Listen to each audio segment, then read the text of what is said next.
Madam, இந்த மாதிரி நேரத்துல தான் நம்ம தைரியமா இருக்கணும். அப்பதான் இந்த பிரச்சனையில இருந்து நம்மளால வெளியே வர முடியும்.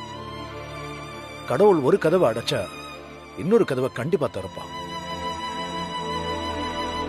நம்ம கிட்ட இருக்கிற ஒரே விஷயம் நம்பிக்கை மட்டும்தான். அதனால கொஞ்சம் யோசிப்போம், கண்டிப்பா நல்ல வழி பிறக்கும். இப்போ சொல்றேன் மேடம், எனக்கு சந்தோஷ் மேல நம்பிக்கை இருக்கு. நீங்க கவலைப்படாம இருங்க.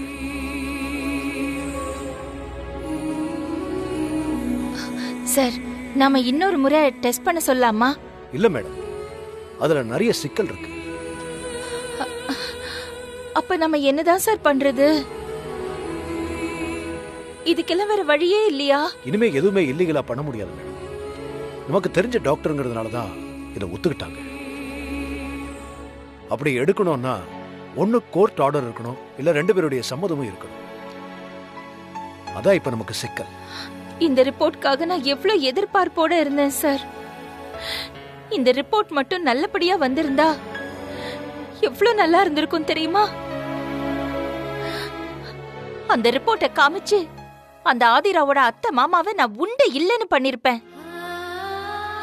இப்ப நான் என்ன பேச முடியும்? இனிமே வழி இல்லாம போச்சே சார். நீங்க எதுக்கும் ஃபீல் பண்ணாதீங்க மேடம். எனக்கு கொஞ்சம் டைம் கொடுங்க. நான் யோசிச்சு ஒரு நல்ல முடிவை சொல்றேன். கொஞ்சம் டைம் கொடுங்க.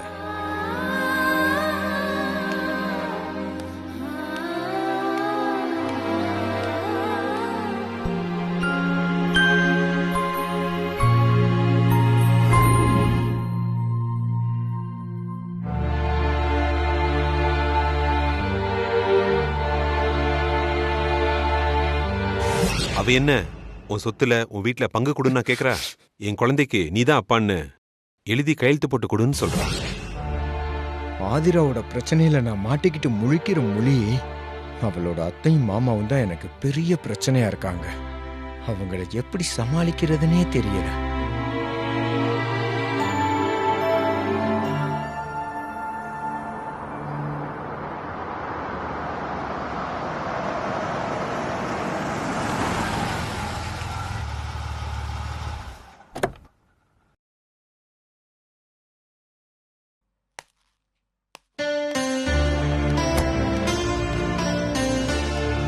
சந்தோஷ்,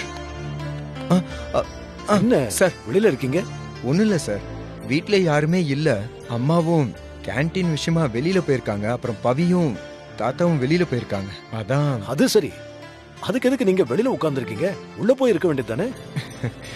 இல்ல சார், ஆக்சுவலா என்னோட வீட்டு கீயை வந்து நான் எங்க வச்சேன்னு தெரியல, எங்கேயோ மிஸ் பண்ணிட்டேன். அதுதான் இங்க உட்கார்ந்துருக்கேன். அதுக்கு என்ன, உங்க வரும்போது வரட்டும். வாங்க நம்ம வீட்டுக்கு போலாம். இல்ல சார், பரவாயில்ல. ஃபோன் பண்ண அம்மா வந்துகிட்டு இருக்காங்க. வர்ற டைம் ஆயிடுச்சு. அவங்க வரும்போது வரட்டும் சந்தோஷ். ஐயோ, உங்களுக்கு எதுக்கு சார் சந்தோஷ், சிரமம்? நான் ஏற்கனவே சொல்லிருக்கேன், என்ன உங்க ஃப்ரெண்டா நினைச்சுக்கோங்க. அப்புறம் ஏன் தயங்குறீங்க? வாங்க, அம்மா பவித்ரால வர வரைக்கும் நம்ம வீட்டுல வந்து இருங்க. வாங்க சந்தோஷ். வர்றேன் சார். வண்டியை லாக் பண்ணிட்டு வாங்க.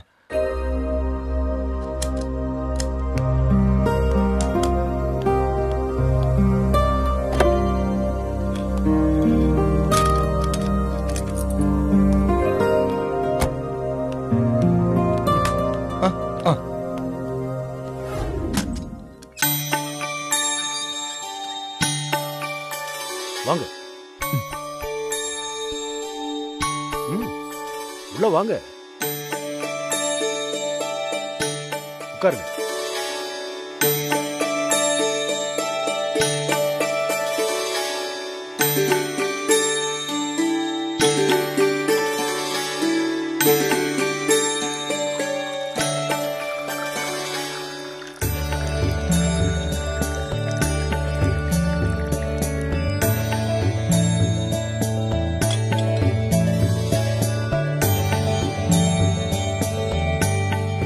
இந்தாங்க சந்தோஷ், தண்ணி குடிங்க. Thank you sir. சந்தோஷ், நீங்க சாப்பிட்டீங்களா? சார், ஆக்சுவலி நானே கேட்கலான்னு நினைச்சேன். இருந்த டென்ஷன்ல மதியம் கூட சாப்பிடல. வீட்டில் வந்து சாப்பிடலான்னு பார்த்தா என்னோட கீயை மிஸ் பண்ணிட்டேன். ஸோ சாரி சந்தோஷ், உங்களை வந்த உடனே சாப்பிட சொல்லிருக்கணும். கொஞ்சம் இருங்க. நான் இப்போ உடனே ரெடி பண்ணிட்டு வரேன். ஐயோ சார், ரெடியா இருந்தா பரவாயில்ல சார். எனக்காக நீங்க போய் ரெடி பண்ணி கஷ்டப்பட வேணாம் சார். அட நீங்க பேசுற நேரத்துல நான் சாப்பாடு ரெடி பண்ணிடுவேன். இருங்க வரேன்.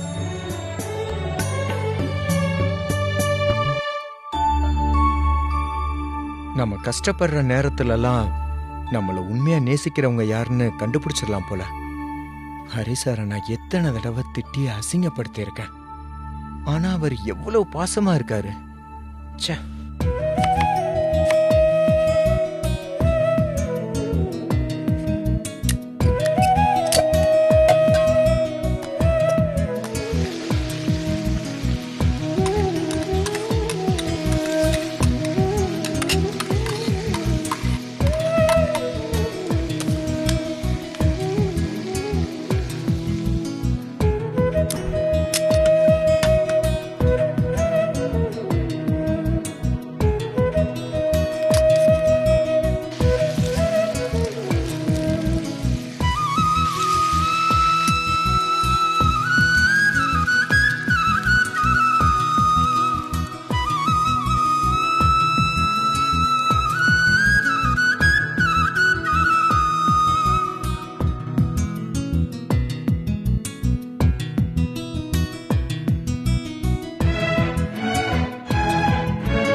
சந்தோஷ் வாங்க.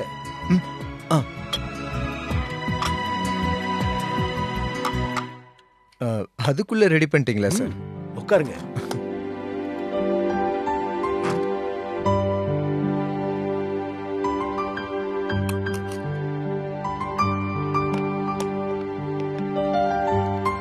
சாப்பிடுங்க. சாப்பிட்டு பார்த்து எப்படி இருக்குன்னு சொல்லுங்க. சரி சார்.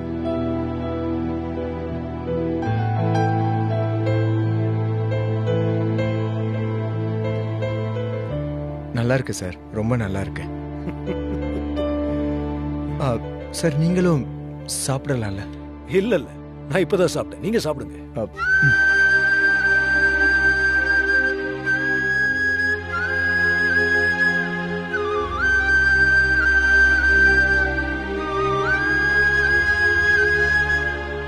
சந்தோஷ் சார், உங்க மனசுல இருக்கிற அந்த பிரச்சனையை என்கிட்ட சொன்னாதானே நான் ஏதாவது பண்ண முடியுமான்னு யோசிக்க முடியும். அந்த பிரச்சனையில இருந்து உங்களை மீட்டு கொண்டு வர முடியும். எதுவா இருந்தாலும் சொல்லுங்க.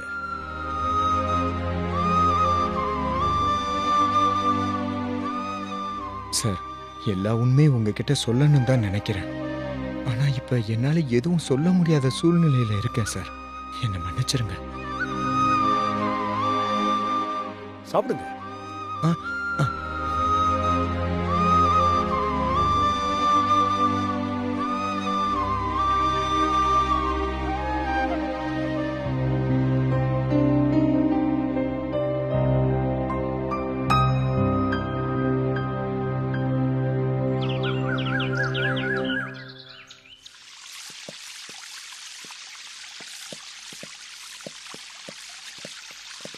Hari sir, good morning. Morning.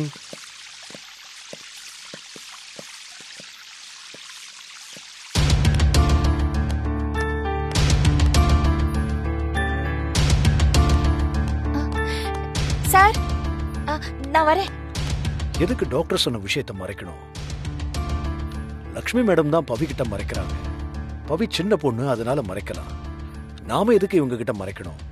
ஒருவேளை நம்ம உண்மையை சொல்லி அதனால இவங்களுக்கு ஒரு ஐடியா தோணலாம் இல்லையா?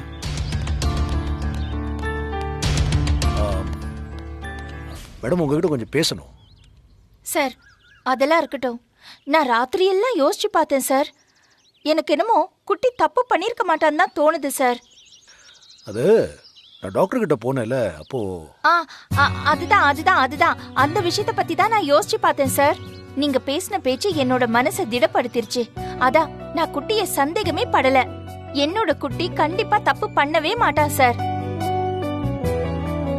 சார், குட்டிய பெத்தவங்கிற முறையில சொல்றேன் சார். என்னோட புள்ள எந்த ஒரு பொண்ணுகிட்டயும் மரியாதை குறைவா இல்ல அநாகரிகமா நடந்துக்கவே மாட்டான் சார். நான் அந்த மாதிரி பார்த்ததும் இல்ல, கேள்விப்பட்டதும் இல்ல. அவன் கோவப்படுறத மட்டும் நான் பார்த்திருக்கேன். ஆனா என்னோட பையன் நல்லவன் சார். அவன் தப்பு பண்ண மாட்டான். இந்த மாதிரி தப்பு பண்ண மாட்டான் சார். நான் ராத்திரி எல்லாம் தூங்கல தெரியுமா? இத பத்தியே தான் யோசிச்சுட்டு இருந்தேன் சார். இத பத்தி தான் யோசிச்சுட்டு இருந்தேன். என்னோட பையன் தப்பு பண்ண மாட்டான் சார்.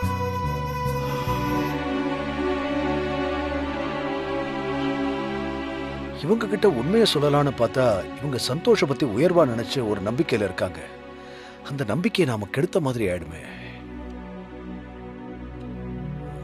சார் எங்க சார் இருக்கீங்க? நான் சொல்றதெல்லாம் கேக்குறீங்களா இல்லையா? சொல்லுங்க சார். குட்டி முன்னாடி மாதிரி இல்ல சார். அவனும் 2-3 கம்பெனில வேலை செஞ்சிருக்கான் சார். ஆனா இந்த மாதிரி ஒரு பிரச்சனையில எப்பவும் மாட்டினது இல்ல. இந்த 2 மாசமா தான், அதுவும் ஆதிராவோட அப்பா செத்து போனதுக்கு அப்புறம் தான் அந்த வீட்டுக்கு போயிட்டு போயிட்டு வந்துட்டு இருக்கான். அதுவும் அப்பா அம்மா இல்லாத பொண்ணு ஊரை விட்டு இங்க வந்திருக்காளேன்னு அவளுக்கு உதவி பண்றதுக்கு தான் சார் என்னோட பையன் போயிருப்பான். ஆனா இந்த மாதிரி எதுவும் பண்ணிருக்க மாட்டான் சார். அந்த மாதிரி என்னால நினைச்சு கூட பார்க்க முடியாது.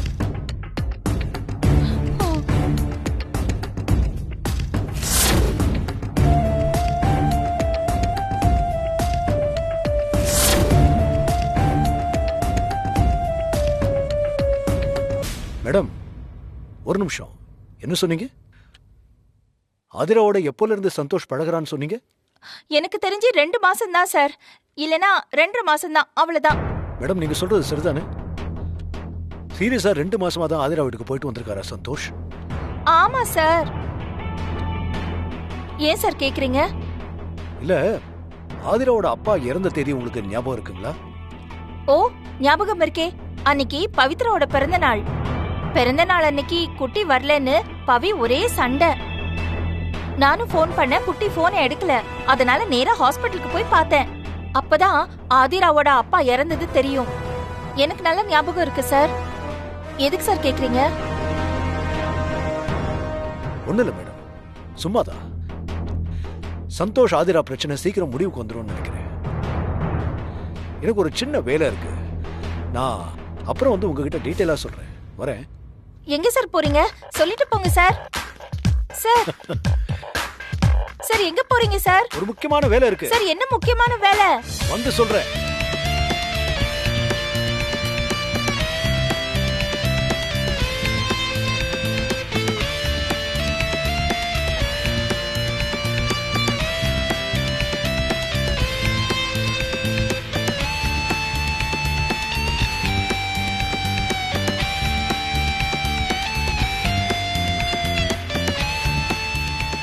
என்ன இந்த ஆதிரா இப்படி பண்ணிட்டு இருக்கா?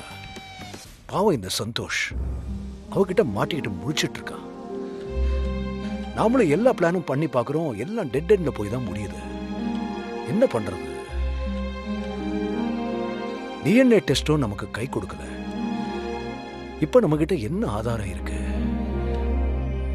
எப்படி அந்த ஆதிரா பண்ற விஷயத்த மத்தவங்களுக்கு புரிய வைக்கிறது? நான் ஒரு சீரியல் நடிகை சார். அங்க எனக்கு மனைவியா இருந்த ஜானகியும் ஒரு நடிகை தான் சார். ஆதிரா எங்களை அத்தை மாமாவா நடிகை தான் சார் கூப்பிட்டாங்க.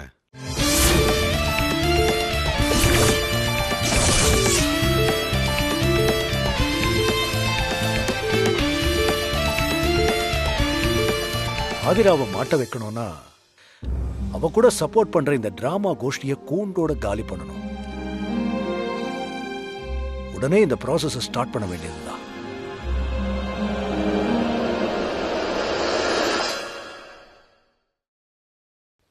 இந்தாங்க, டீ சாப்பிடுங்க. தேங்க்யூ.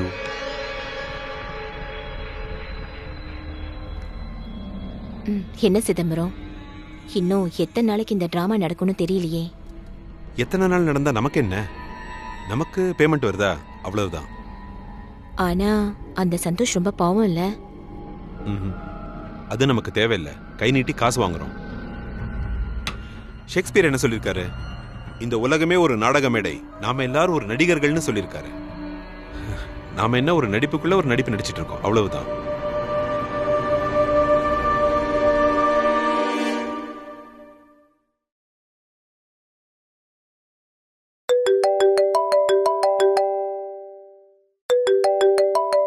என்ன அன்னோன் நம்பர்ல இருந்து வருது? வேண்டாதவங்களா இருக்க போறாங்க. ஹலோ, வணக்கம் நடிகர் நம்பியார். நீங்க யார் சார்? நான் எம்ஜிஆர் பேசுறேன். சார் விளையாடாதீங்க சார்.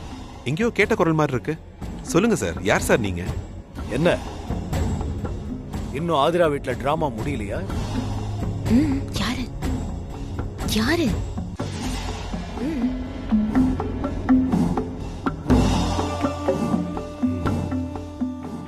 ராமா பத்திலாம் பேசுறாரு சார். நீங்க யாரு? உங்களுக்கு என்ன வேணும்? ஹலோ மிஸ்டர் சிதம்பரம், இது உங்க ஒரிஜினல் பேரானு கூட எனக்கு தெரியாது. ஆனா பேருக்கு ஏத்த மாதிரி நல்லாவே ஆடுறீங்க. சார் நீங்க யாருன்னு சொல்லவே இல்லை sir. Harikrishnan, the famous chef Harikrishnan பேசுறேன். ஓ சார், சொல்லுங்க சார், என்ன விஷயம்? நீங்க ஆதிரா கிட்ட காசு வாங்கிட்டு தானே நடிக்கிறீங்க? சார் அதுக்காக நான் நினைச்சா இப்பவே போலீஸை கூட்டிட்டு வந்து ஆள்மாறாட்டம் பண்ணி ஒரு குடும்பத்தையே அழிக்க பாக்குறீங்கன்னு உங்க 3 பேரையும் உள்ள தள்ளி கம்பி எண்ணெய் வைக்க முடியும். ஐயோ sir sir sir sir sir இப்ப என்னாச்சு சார்? ஏன் சார் இப்ப இப்படிலாம் நீங்க பேசுறீங்க சார்? இப்போ நாங்க என்ன சார் பண்ண சொல்லுங்க சார். பயப்படாதீங்க மிஸ்டர் சிதம்பரம், அந்த மாதிரிலாம் நான் பண்ண மாட்டேன். நான் சொல்றதை மட்டும் நீங்க செய்யணும். அதுக்கு போலீஸ்க்கு பயந்து சும்மாலாம் செய்ய வேண்டாம். ஆதிரா கொடுக்கறத விட 3 மடங்கு பணம் அதிகமா தரேன். பண்ணி தரீங்களா? சார் என்ன சார் இப்படி எங்களை போய் இப்படி சிக்கல்ல மாட்டி விட பாக்குறீங்க? ஹலோ மிஸ்டர் சிதம்பரம், நீங்க ஒன்னும் சீரியல்ல நடிக்க வரல. நிஜ வாழ்க்கையில நடிச்சுக்கிட்டு ஒரு குடும்பத்தையே அழிச்சிட்டு இருக்கீங்க. இதுக்கு ஈபிகோ செக்ஷன் என்னன்னு தெரியும்ல? தெரியாதுன்னு சொன்னா சொல்லுங்க, விலா வாரியா சொல்றேன். சார் சார் சரி சார், நடந்தது நடந்துருச்சு சார். இப்போ நீங்க சொல்லுங்க சார், நாங்க என்ன சார் பண்ணோம்? நல்லா கேட்டுக்கங்க. அந்த ஆதிரா தான்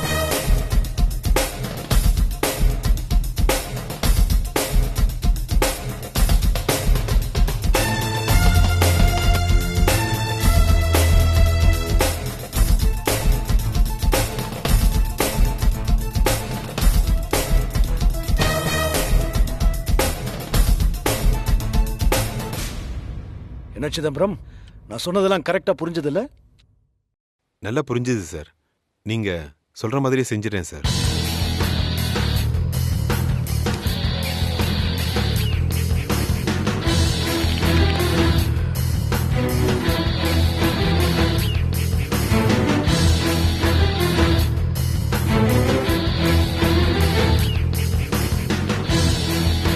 ஆதிரா, உன் கைய வச்சே உன் கண்ணை குத்துறேன். அந்த அப்பாவி சந்தோஷ காப்பாத்துறேன்.